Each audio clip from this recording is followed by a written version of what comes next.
અરે ચાલો બધા, આ બ્રેકફાસ્ટ લંચ થશે ત્યારે આવશો. જલ્દી આવો. આ ઘરમાં બધી જ વસ્તુ સમયસર થાય છે, સિવાય કે નાસ્તો.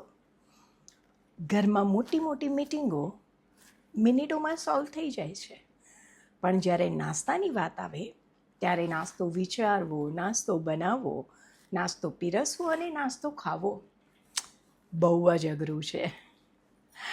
અરે રીના, તું આવી ગઈ? Good good. હવે તું જ આ બધી જવાબદારી સંભાળી લે.